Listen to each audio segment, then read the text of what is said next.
룻기 1장 15절부터 22절 말씀 보겠습니다.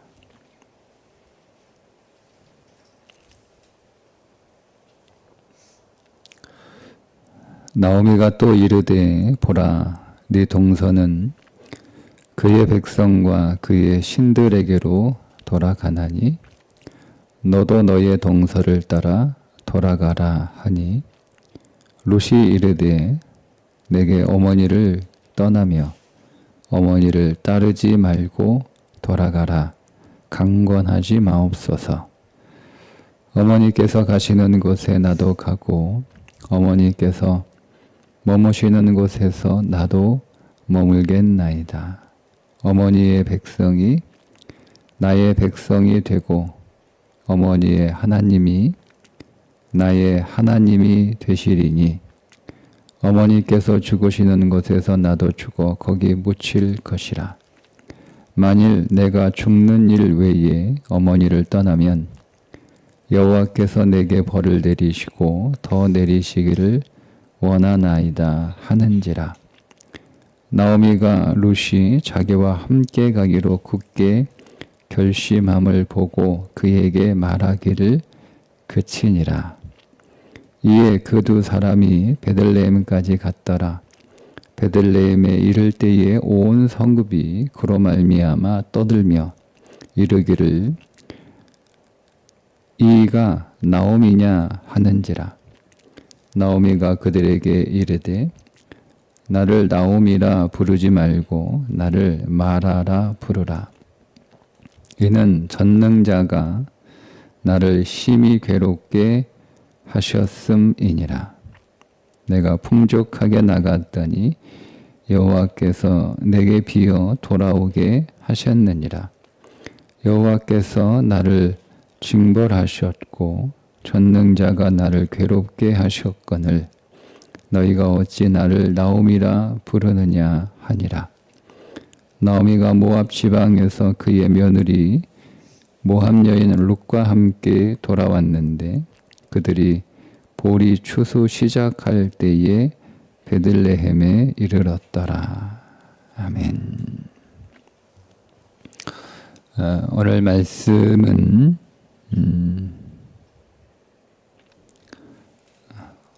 어떻게 우리의 삶은 회복되는가, 그 회복의 단서를 암시하고 있는 말씀입니다. 룻기 1장 1절은 이렇게 시작이 되죠. 사사들이 치리하던 때에 그 땅에 흉년이 드니라. 흉년으로 시작이 됩니다. 자, 마지막 22절은 이렇게 마치죠. 그들이 보리 추수 시작할 때에 베들레헴에 이르렀더라. 그러니까 룻기 1장은 흉년으로 시작이 돼서 마지막 22절이 보리 추수로 끝납니다. 그러니까 룻기 1장을 싸고 있는 게 흉년 그리고 보리 추수입니다. 흉년이 흉년으로 시작한 1장의 이야기가 보리 추수로 마치는 그 내용의 전개 과정에서 그들이 그 흉년을 어떻게 해결하는가, 그러니까 우리의 인생의 흉년은 어떻게 해결되는가, 그 단서를 암시해주고 있는 것이 오늘 말씀인 거죠.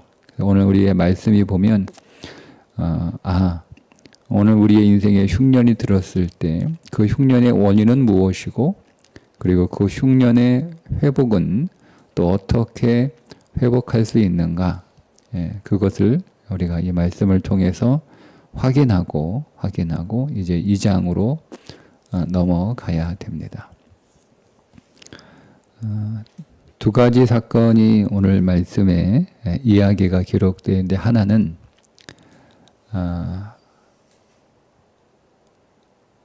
시어머니 나오미가 며느리들에게 따라오지 말라고 강권함에도 불구하고 끝까지 그 시어머니를 따라가겠다고 나서는 룻의 이야기입니다. 룻은 시어머니에게 돌아가라고 강권하지 마옵소서라고 이야기를 하면서 어머니가 가시는 곳에 나도 가고 어머니가 머무시는 곳에 나도 머물겠습니다. 어머니의 백성이 나의 백성이 되고 어머니의 하나님이 나의 하나님이 되십니다. 어머니께서 죽으시는 곳에서 나도 죽어 거기 묻힐 것입니다. 만일 내가 죽는 일 외에 어머니를 떠나면 여호와께서 내게 벌을 내리시고 더 내리시기를 원합니다. 이렇게 얘기를 합니다. 여러분, 이 룻의 이야기를 잘 들어보면 왜 시어머니를 끝까지 따라가 시어머니와 함께 하겠다라고 왜 이렇게 얘기하는지 우리가 거기에 질문을 하나 던져야 돼요. 그런데 룻이 만약 내가 어머니를 버리고 나 혼자 잘 살겠다고 떠나면, 그런 일이 내 인생에서 일어나면 하나님이 내게 벌을 내리시고 더 내리시기를 그렇게 원한다라고 이야기를 합니다. 근데 여러분, 이 부분이 왜 룻이 이런 이야기를 할까? 왜 룻이 하나님이 자기가 어머니를 버리고 떠나는 일이 생기면 벌을 내리실 것으로 그렇게 내려달라고 이렇게 이야기할까라고 하는 대목이에요. 왜냐하면 그것이 하나님이 명령한 진리였기 때문에 그렇습니다. 하나님께서는 고아와 과부를 책임지라고 명령을 하셨어요. 룻이 시어머니로부터 시집에 와서 그 시집 식구들과 혹은 시어머니로부터 어느 정도 신앙의 훈련을, 또 영적인 양육을 받았는지는 알 수 없으나, 그러나 오늘 여기에서 룻이 고백하는 것을 보면 어머니의 하나님이 나의 하나님이 되시리니 라고 하는 고백을 보면 룻이 시집에 와서 하나님을 믿게 되는 것은 분명합니다. 그러니까 나오미의 신앙을 그대로 며느리가 계승한 것 같아요. 그런데 그냥 나오미의 종교만을 계승한 게 아니고 나오미의 신앙을 계승한 거죠. 종교를 계승한 것과 신앙을 계승한 것은 조금 달라요. 그런데 오늘 이 룻의 고백을 들어보면 시어머니 시집의 종교를 계승한 게 아니고 시어머니 시집의 신앙을 계승한 거예요. 신앙을 이어받은 거예요. 왜냐하면 내가 어머니를 떠나면 여호와께서 벌을 내리시고 더 내리시기를 원한다라고 그렇게 말할 만큼 분명한 하나님의 말씀을 알고 있었다라고 하는 것을 우리가 추정할 수가 있습니다. 하나님께서 고아와 과부를 관심을 갖고 돌보고 책임지고 보살피라고 하는 그 말씀을 룻이 알았던 듯해요. 그래서 만약에 나도 과부지만 나도 누군가의 도움을 받아야 되고 누군가를 의지해야 되는 그 절대 빈곤의 상태에 있지만, 그러나 나보다 더 심각한 상태에 있는 사람이 누구예요? 시어머니예요.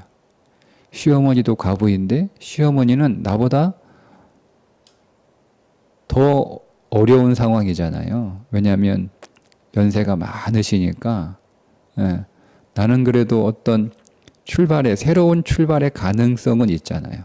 시어머니가 너는 이제 새 남자 만나서 다시 출발해라 이렇게 얘기를 했으니까 아직 젊은 이 룻은 얼마든지 새로운 남자를 만나 새로운 가정을 시작을 하면 그래도 살 수 있는 가능성이 훨씬 크단 말이에요. 그런데 시어머니는 그렇지 않잖아요. 얘기하잖아요. 내가 이 나이에 무슨 남자를 만나겠냐. 설사 내가 남자를 만나서 오늘 아이를 낳는다 하더라도 그 아이가 언제 자라서 너희의 남편이 되겠느냐 이렇게 얘기하잖아요. 나는 전혀 가망이 없다는 거예요. 나에게는 전혀 소망이 없다는 거예요. 그러니까 나 따라오지 마라 이렇게 얘기했던 거잖아요. 그러니까 여러분 이 나오미를 누군가가 돌봐야 되고 누군가 곁에서 함께 해야 되는데 아무도 이 시어머니를 돌보고 함께 할 사람이 없는 거예요. 있다면 자기밖에 없는 거죠. 자기밖에. 그러니까 내가 하나님의 말씀이 분명히 내 안에 살아있는데 내가 그 말씀을 분명히 알면서도 내가 이 어머니를 두고 떠나는 것은 어머니가 떠나라고 얘기해서 어머니가 떠나라고 얘기했으니까 그건 괜찮은 거예요. 그죠? 어머니와의 관계 안에서는 어머니가 계속 강권하잖아요. 그냥 이렇게 어른들 속에 있는 마음하고 다르게 얘기하는 그런 게 아니잖아요. 지금 나오미의 말은 정말 진심이고 정말 며느리들이 새로운 삶을 시작하기를 원하는 것이 정말 나오미의 간절한 마음이잖아요. 그러니까 그래서 어머니의 그런 마음을 잘 알고 있는 며느리의 입장에서 오르바처럼 그냥 가도 괜찮은 거예요. 그런데 어머니보다 더 큰 하나님의 말씀이 그 안에 엄연히 살아있거든요. 고아와 과부를 홀대하지 마라. 그들을 돌보라 라는 거예요. 그러니까 나오미는 시어머니, 과부가 된 늙은 시어머니를 돌볼 책임이 자기에 있다고 생각했고 그것은 그저 착한 마음에서 나오는 것이 아니라 하나님이 정하신 하나님의 말씀이 그렇게 자기의 마음에 살아있기 때문에 그 말씀에 순종하기 위하여 시어머니 나오미를 끝까지 따라가서 함께 하겠다라고 하는 그 마음의 고백을 우리가 여기서 볼 수가 있습니다. 그게 아니었다면 하나님이 내게 벌을 내리시고 더 내리실 원다란 말을 할 필요가 없어요. 왜냐하면 이거는 여러분 하나님이 정하신 율법이 아니라면 이렇게 얘기할 필요가 없죠. 아니 하나님이 그렇게 법도 안 정해놨는데 그거 하지 않았다고 하나님이 고아와 과부를 돌보라고 하는 하나님이 정하신 법이 없으면 나오미가 그 룻이 시어머니가 가라고 해도 가라고까지 했고 그것도 강권했고 그래서 너 따라오면 내가 오히려 더 부담스럽다. 차라리 내 몸 하나 있는 게 낫다. 가라. 그렇게 해서 간 거니까 윤리적으로도 도덕적으로도 문제가 안 되고 법도 그런 법이 없고 그런데 왜 하나님이 여러분 롯에게 벌을 내립니까? 그러니까 이 말은 롯이 이렇게 얘기하는 건 하나님이 정하신 법이 있다는 거예요. 그러니까 롯은 그 법을 알고 있었던 것이고 자기도 그 법의 대상임에도 불구하고 그래도 나도 과부이지만 그러나 어머니는 나보다 더한 과부이기 때문에 내가 그 어머니를 돌봐야 된다라고 하는 하나님의 말씀에 순종하려고 하는 롯의 태도, 우리가 이것을 좀 볼 필요가 있습니다. 이걸 간단히 그냥 롯이 참 얘가 효부다, 착하다, 마음이 좋다, 어떻게 이런 며느리가 있는가, 여러분 이거 우리가 여기서 끄집어내서 그런 롯을 본받으라라고 얘기하면 그냥 성경은 윤리책이죠.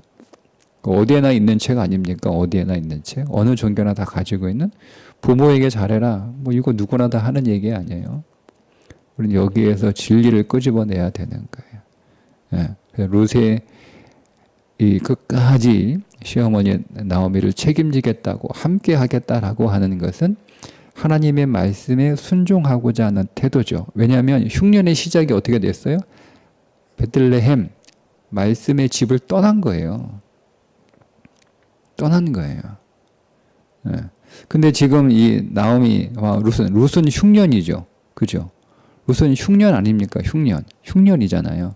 근데 그 흉년의 상황에서 지금 룻은 과거에 자기의 시댁은 흉년의 때에 그 흉년을 이유로 떡집을 말씀의 집을 떠났으나 지금 이 룻은 자기 인생의 흉년이죠. 지독한 흉년임에도 불구하고 하나님의 말씀에 순종하기 위하여 그 말씀을 따르기 위하여 시어머니와 함께 하겠다는 거예요.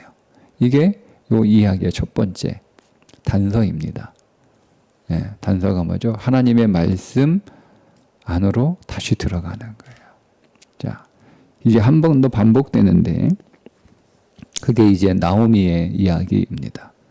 나오미가 베들레헴으로 들어가니까 나오미를 알고 있던 사람들이 여자들이에요. 오늘은 그냥 사람들로 나와 있는데 여자들입니다. 여자들이 저게 누구야? 저거 나오미 아니야? 나오미 맞지? 나오미가 왔네. 이렇게 얘기 서로 수근수근하고 막 이렇게 막 동네가 시끄러우신 거예요. 나오미가 왔대.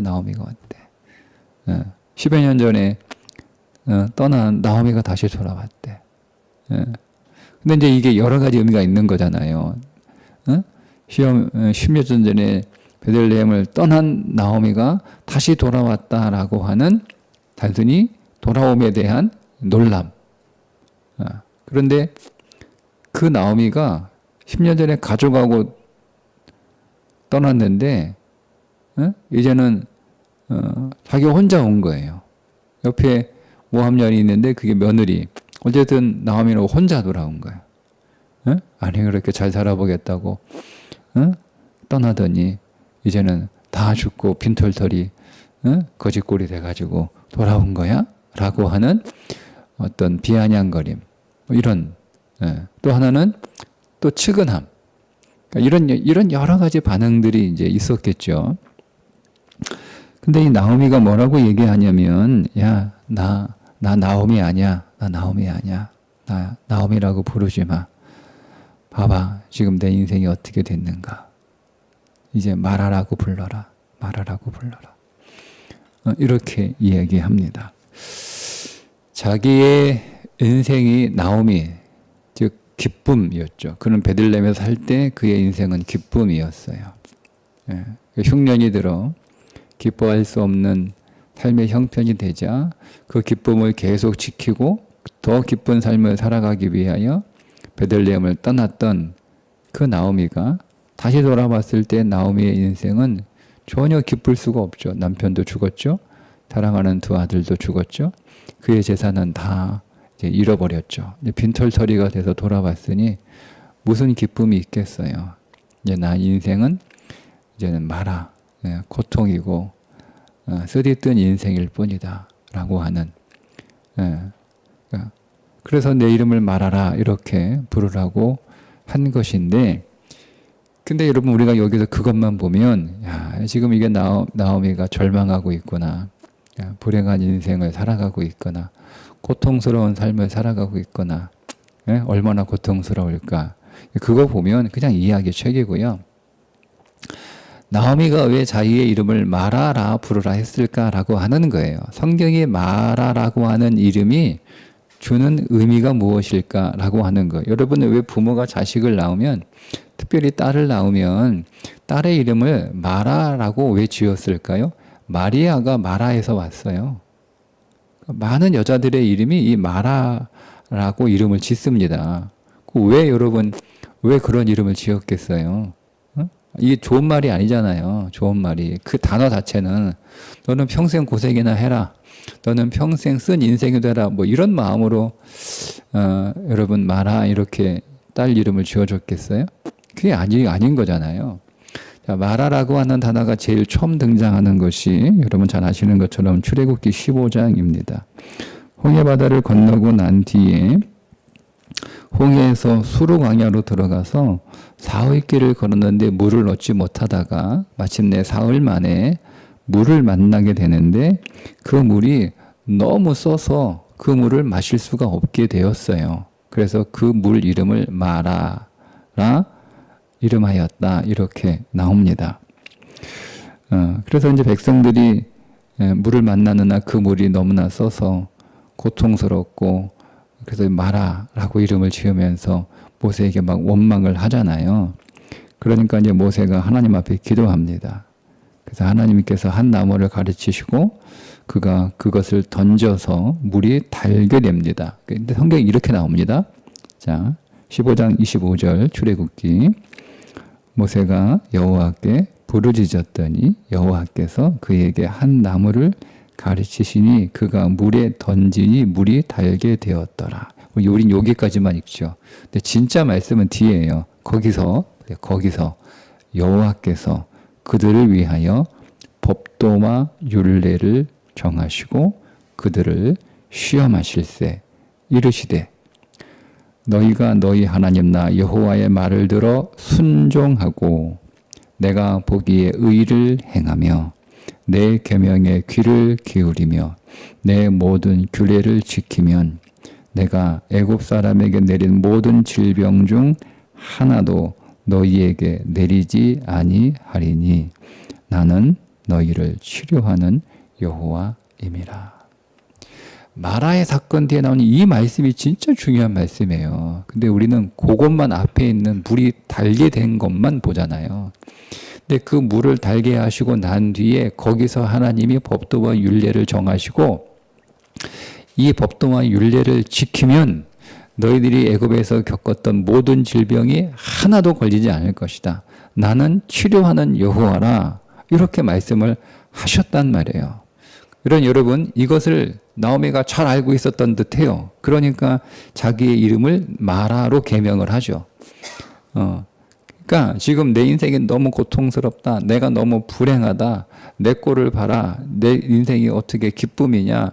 내 인생은 고통이고 슬픔이다. 이렇게 자조하고 탄식하고 절망하면서 그렇게 불하고 얘기한 게 아니라 나오미의 이 고백 안에는 소망이 있는 거예요. 그때 그 사건, 출애굽 이후에 만난 그 쓴 물을 만났을 때 그 쓴 물이 달게 되었던 사건을 나오미는 기억하고 있고 그 말씀의 의미를 알고 이제는 내가 쓴 인생이지만 내 인생도 달게 될 것이라고 하는 소망을 갖고 그렇게 이름을 지은 거예요.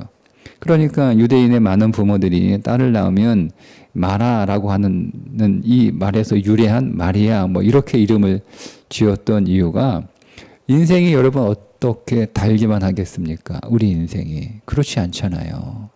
우리 인생은 종종 쓴 인생의 삶을 우리가 겪고 당하게 됩니다. 그런데 인생이 계속 쓸 수는 없잖아요. 우리 인생에 달 수만은 없고 우리가 쓴 일들을 겪고 만나지만 그것이 여러분 계속되면 안 되잖아요. 그러니까 인생의 현실을 잘 아는 부모들이 너희가 너의 인생 안에서 쓴 일을 만나게 되지만 그러나 기억해라. 하나님이 마라의 쓴물을 달게 하셨던 것처럼 너희 인생을 달게 하실 텐데 그 하나님이 쓴 물을 달게 하시고 난 뒤에 무엇을 말씀하셨는가를 기억하라는 거예요.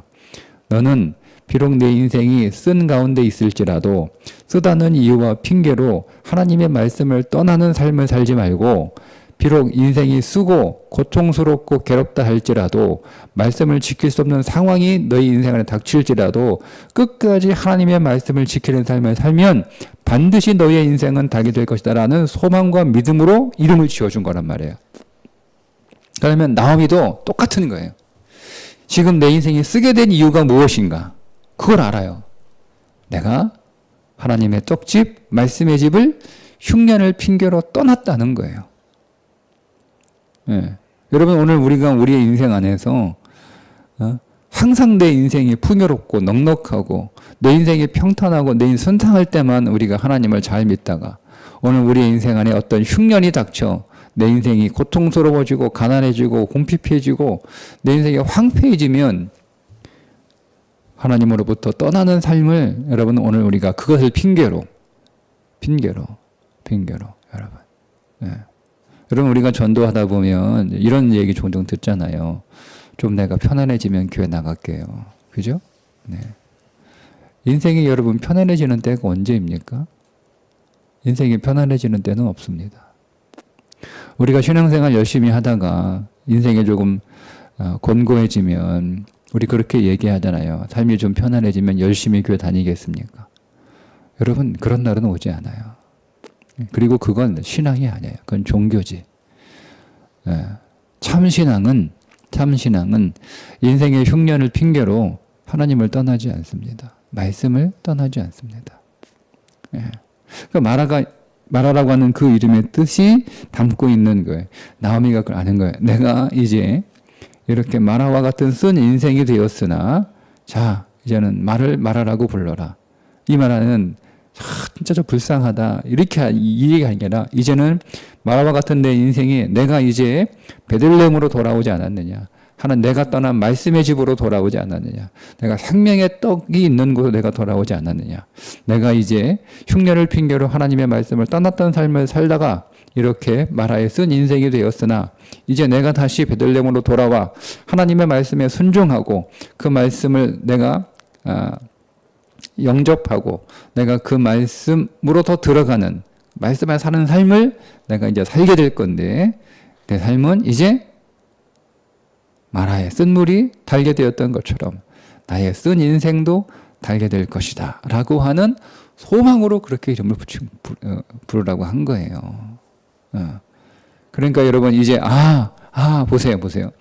이제 흉년이었던 지족한 흉년이었던 롯과 나오미의 인생 안에 롯도 하나님의 말씀에 순종하고자 그 시험을 끝까지 책임지려고 하는 그런 태도를 보이고 나오미 역시 이제는 마라의 쓴물이 달게 되었던 것처럼 그 마라의 쓴물이 달게 된 이후에 하나님이 율례와 법도를 정하셔서 그 율례와 법도를 지키면 그 어떤 질병도 걸리지 않고 설사 그런 것들이 인생에 있다 할지라도 하나님이 치료하시겠다라고 하는 그 사건을 떠올리면서 이제는 나오미가 하나님의 말씀 안으로 돌아오는 그 모습을 우리가 보면서 이제 이 두 사람의 삶이 회복되겠구나, 좋아지겠구나 라는 것을 우리가 이제는 기대하는 거예요. 그리고 그 기대가 우리의 기대가 아니라 하나님의 기대인 거죠. 그래서 22절에 그렇게 끝나는 거예요. 그들이 볼이 추수할 때에 베들레헴에 이르렀더라. 이렇게 하고 있는 거예요. 오늘 우리의 인생의 흉년이 끝나고 여러분 오늘 우리의 삶에 다시 추저가 시작되는 그 문을 여는 것은 무엇일까? 말씀 안으로 돌아가는 겁니다. 진리의 삶으로 돌아가는 겁니다. 그 말씀을 지켜 행하는 삶으로 다시 돌아가는 겁니다. 무슨 말씀이겠어요? 그 말씀은 십자가의 말씀이에요. 생명의 말씀이에요. 예수님을 만나는 말씀이에요. 예수님을 체험하는 말씀이에요. 환경의 모든 말씀이 주님이 다 나에 대한 말씀이다라고 얘기하셨던 것처럼 우리는 말씀 안에서 그리스도를 만나는 거죠. 말씀 안에서 그리스도를 체험하는 거예요. 우리가 모든 성경 말씀을 통하여 그리스도를 생명으로 먹는 것이죠. 그러면 오늘 우리의 삶의 흉년은 끝나고 다시 추수가 시작될 것입니다. 오늘 2025년 우리가 더 말씀의 집으로 더 돌아가고 더 들어가고 우리 안에 생명이신 그리스도가 더 충만해지고 그것을 오늘 우리의 지식으로 쌓는 한 해가 아니라 우리의 지식으로도 쌓을 뿐만 아니라 그 지식이 오늘 우리의 고백이 되고 우리의 삶이 되고 그것이 오늘 우리의 신앙이 되는 그런 한 해가 되어서 우리 안에 더 풍성한 추수가 있기를 주님의 이름으로 축복합니다. 기도하겠습니다. 하나님 아버지, 오늘 우리의 인생도 마라와 같으나 그러나 그 마라의 쓴물을 달게 하신 하나님의 말씀을 기억해 하여 주셔서 이제 나도 생명으로 돌아가 그 말씀을 붙들 때 단물이 될 것임을 믿고 오늘 우리의 모든 삶을 치유하시고 회복하시는 여호와 라파의 하나님을 경험하는 한 해가 되게 하여 주옵소서. 예수님의 이름으로 기도합니다. 아멘.